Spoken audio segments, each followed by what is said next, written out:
You are on the brink. You are on the brink. You are on the brink. I would love to hear from you your biggest hot take on the intersection of creativity and propaganda.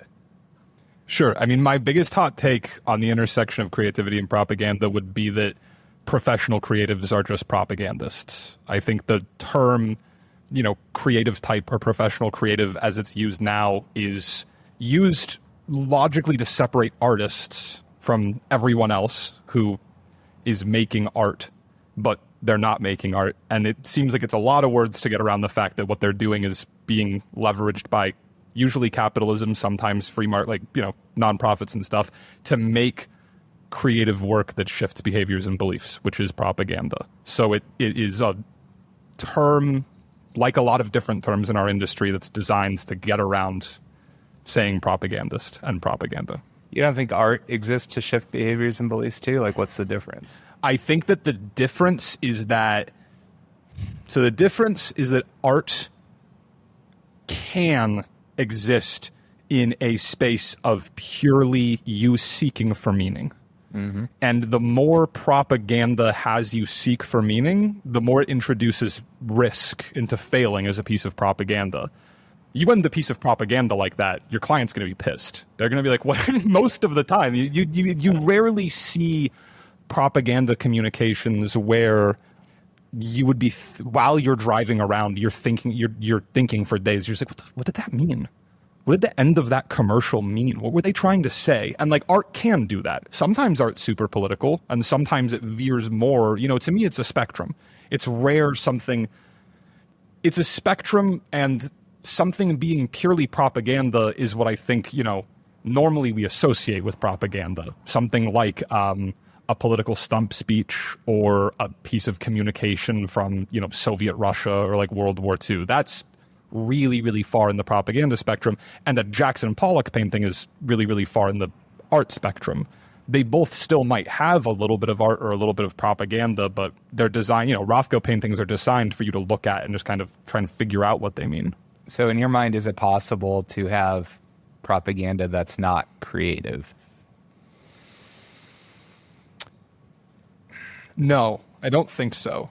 Because I think creativity, how I would define creativity is just human beings solving problems through abstract thinking and problems that aren't intrinsically super solvable. I mean, science is really creative. Engineering is really creative. So the idea that propaganda would be possible without creative thinking, I don't think so. Yeah, it's kind of interesting to me, though, that how much of the marketing and communications world that, as our core thesis of this project states, is pretty much all doing propaganda for the most part.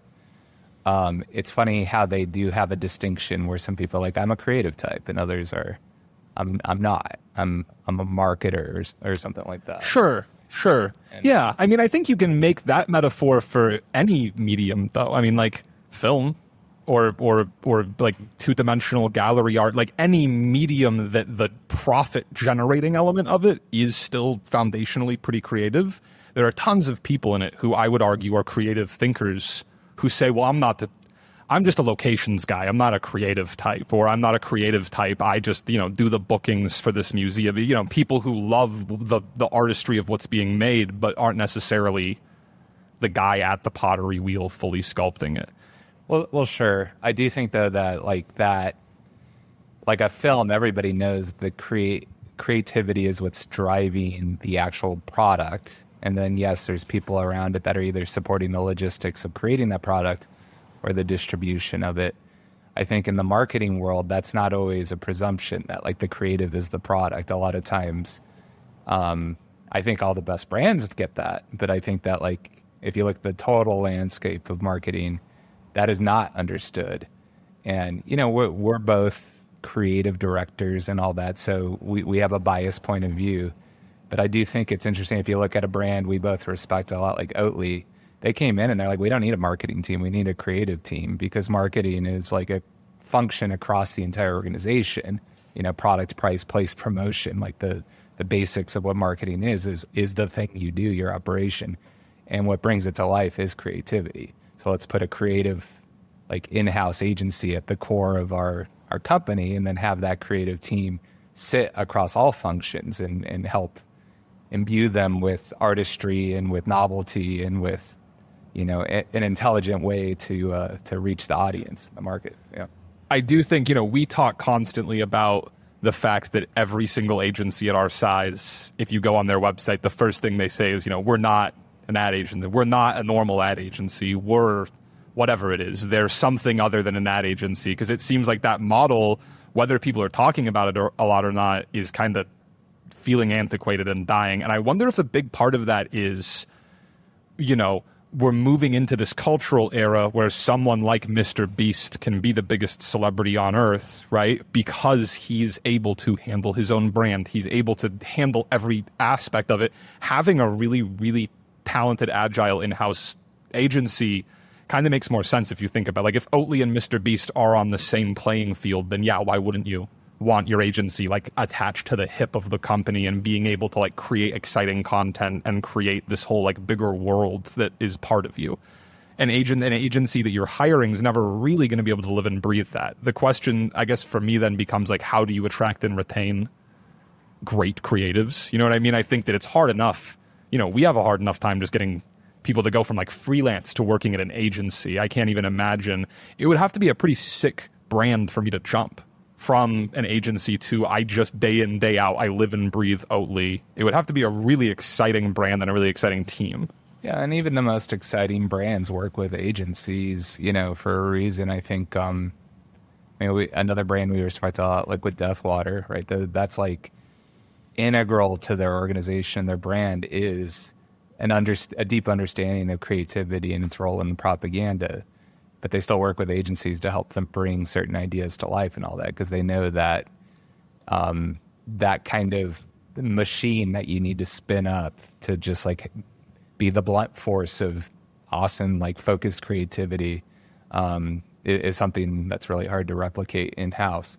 But I agree with you that like I think as the leader of an agency, the thing that the proverbial keeps me up at night is the idea that I can't compete with Mr. Beast, and I never could. Yeah. So, what am I going to do then? And to me, the only answer is I have to learn what he's doing, and I have to take more of a route that he has taken, where it's like you're building audience and people know you for your work, and you're not just necessarily behind the scenes. Well, to double back to what you were saying, when you're making a movie, when you're selling an A24 film, right? The movie is the product. People are going to go pay $20 to see it in theaters, or they're not. That's it, right? And what we do is someone comes to us and says, hey, I have a business objective. Can I sell 30% more, next year than I did this year? And we go, yeah, you can. You got to make a podcast though. And they go, what the fuck are you talking about? Like first of all, that narrative jump, I think a lot of the time for people can be challenging, and it's our job to take them along the walk for it, right? But I think a lot of the time the thing I see hurting clients is, first of all, they say, I want to sell 30% more next year than I did this year.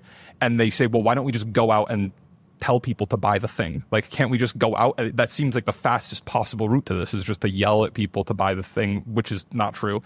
And then also, they aren't your audience. Even artists get killed on this, where an artist will go and tell the people who are giving them $5, $10, $20 million, I know people want this. I know people want this thing. Can you please let me make it? And the person giving them the money says, no, it's too scary. It's too crazy. People are going to freak out. What we do is even more removed, because ultimately at the end of the day, who I have to go sell to and convince to make something and convince is good isn't even the audience. It's the stakeholder at the company who hired us to go answer a question. Well, and it kind of going back to something you said about like art versus propaganda, and how propaganda can't be like open-ended. It has to be pushing you towards a certain belief or behavior or whatever. I do think that like even that potentially changes if one of our core, understandings is that propaganda and culture are becoming kind of indistinguishable. Take the Barbie movie example, right? Like where it is kind of propaganda and a piece of art at the same time. I don't know. It almost, to me, it opens questions of like, Maybe the goal is just brands should just make art and then put their brand next to it. Well, that's actually good propaganda too. Yeah, of course it is, because it's but here's the thing, right? Like, if you as a brand go let Ari Aster, the director, just vibe out, do whatever for $24 million. Fuck even doing the Barbie movie. You're just like, go make Beau is Afraid 2. We'll give you $20 million. Who gives a shit? It's still propaganda, because people are still going to go, God damn, it's so cool that Mercedes-Benz I love Ari Aster. They gave him $24 million. That's propaganda in the same way. I remember in my interview you were like, what's the most compelling form of advertising? And I said it was, this is brought to you without commercial interruption by X brand. Because they're not bothering you. They just say, you know how you love this movie? You know how you love this thing? We do too. We love it so much, we're not even going to fucking interrupt you. Just enjoy it. And that to me is like the most potent propaganda, because it just creates a very deep brand cachet. I think where you start looking at you're starting to deviate into this idea of like, okay, so if propaganda is indistinguishable from culture, why aren't people just making art? And I'd say it's like, I've worked on some pretty creative campaigns. They can still be off strategy, and they're off strategy because it's propaganda, because the strategy is, is it shifting the right person's belief? Is it shifting the right person? Is it shifting is it talking to the right person? Is it shifting the right belief of theirs to make sure that they take the correct action? That's the basis of a strategy. And so as long as there's a strategy attached, it's propaganda, because it's a strategically focused piece of creative. Yeah. Well, and even, I like to point out to people that like Charlie Brown Christmas was commissioned by Coca-Cola Corporation. A lot of people don't realize that, because I think over time, the little bumper up front that said like presented by Coca-Cola like disappeared, and now they just screen Charlie Brown Christmas like every year on TV, and you can buy it on VHS if you're buying VHSs for some reason. But yeah, that's why it was a commissioned piece of propaganda. And in that case, like, you can see the underlying strategy. They're going for this like nostalgia Americana thing. They want their brand associated with that, and that makes sense. I think that it's interesting to me that we're kind of coming full circle with that. Or we've talked about the soap operas a lot, like how they're called soap operas because the soap companies used to commission them. Or you had Colgate Comedy Hour was like the biggest show on TV at one point, and it's like the brand is in the name of the show. And we like abstracted everything, and we moved away from that, where it's like now you buy ad slots and the ads show up, and then it seems like we're circling back around and getting back to these days of like brands putting out, commissioning works and putting them out there and just putting their brand on them. I don't know. I guess the core of everything we're talking about is we have this crowded marketplace full of different companies just vying for attention, and at the end of the day, so much of the propaganda problem today is less about how intelligent the strategy is or how creative the execution is, and more about like, will people actually notice you, which they're obviously related. But yeah, I think like that, I always picture propaganda as like a two-step problem to solve. And step one is like, where are you gonna, what media, right? Where do you actually break through? I hate the idea of saying like within this 2-minute block is the part that we want you to go to the bathroom now and stop paying attention, or within this box on the right of the website is the thing that you want to block and ignore. It doesn't make any sense to me for us to be pouring all of our resources into participating in that. I would much rather participate in the culture, give people something of value. There's actually something that I wanted to talk about that this tees up elegantly, which is I've been thinking a lot about how Edward Bernays, the stuff we're talking about, pretty much 100 years ago. If you look at Bernays and you look at his contemporaries, do they feel more or less creative than us? Yeah, that's an interesting question, because to me, like, adjacent to that question is like what happens when I watch Mad Men episodes and I dream about what it would be like to be... I have the same job as Don Draper, you effectively do too. What it would be like to have that job in the 60s, where it seems easier because the world's so much more simplistic and there's a lot less media and all of that. So I think through that lens, I think a lot of what they did felt more creative, but it was in a landscape where it was easier to do that. And I think in our landscape, it's so hard to constantly, it's like, media is like whack-a-mole, where it's like, what's the next thing? What's the next thing? And you're constantly like chasing everything. And so you can never truly become like an expert at anything. You're just kind of lost in the woods, but you can always fall back on your creativity, and you got to be able to sell it. Business world got too safe. That's a whole thing I'd like to talk about, actually. Because I do think that what has changed, what did happen, was we moved into a analytical business world where everything needed to be quantified. And you saw that. Like you saw the change in cinema from the 70s through the 80s and 90s, where cinema was much more creative in the 70s. And then it became, can we actually quantify what sells tickets and distill it down into an algorithm or equation and go with it. And I think that has pervaded all aspects of the business world. And I think we are at the start of a movement away from that. Just the very start of one. It feels like we're seeing these conversations. There's this mood board dashboard conversation I've heard of. Like some marketers like to live in mood boards and come up with big ideas, and others like to live in dashboards and look at the numbers. And I think if you open an Ad Age right now or any other marketing rag, you see these conversations of like, is the big idea coming back? Is creativity coming back? Are we moving away from the over data engineering of everything? So yeah, I think that like that is a context that we need to keep in mind, that they seem more open, I think, to trying things in a way that we're very risk averse today, but maybe that's changing. The rise of computing and how it has affected like different markets, I'm always shocked how little it gets talked about. Because yeah, I mean, the shift that I would think a big driver of the shift you're describing is the fact that you go from what moves the meter is amazing creative to, no, we have computers and we can actually look very, very specifically. Not only can we look at very specifically what a plumber who's 47 and lives in Toledo likes, we can just show him shits now. We can literally just geotag him, right? And I would argue it's not, is the big idea coming back, is the ability to harness that amount of information and leverage it going away. It's good brands are going to need to start doing both. Good brands are going to have to start using things like owned and earned media to build culture and to create beliefs.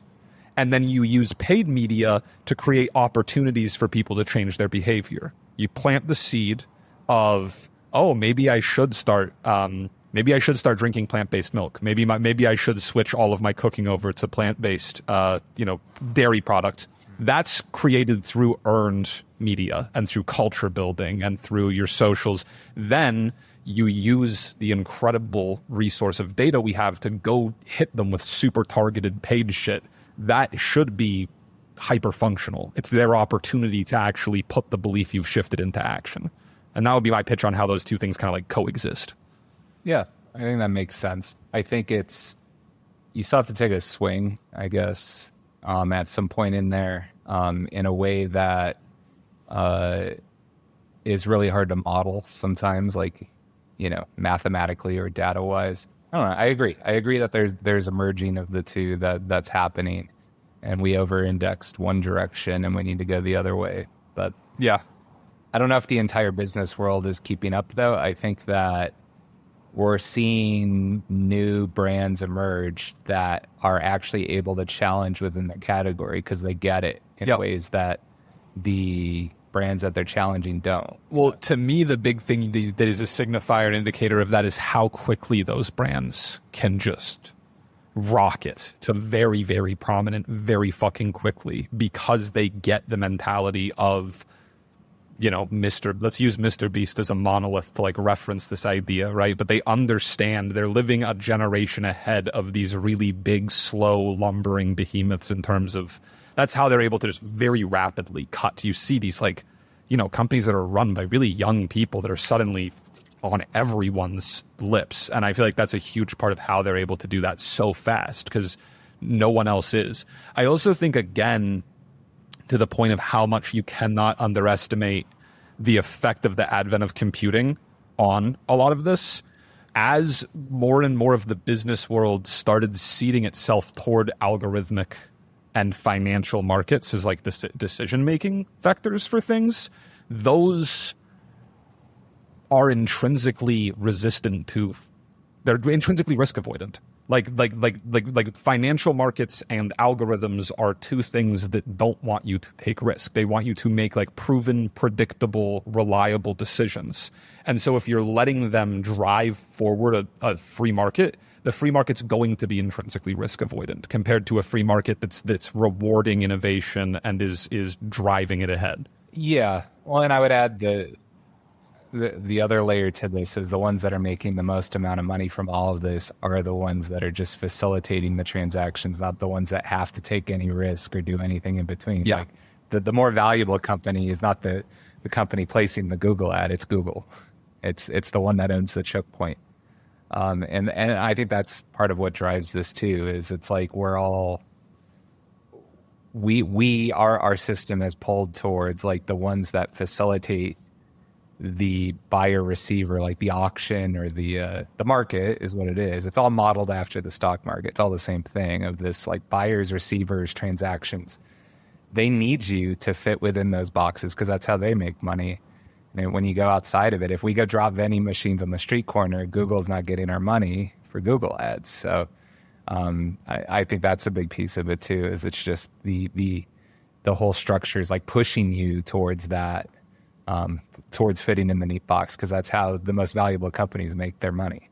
Yeah. Their propaganda. Yeah, no, totally.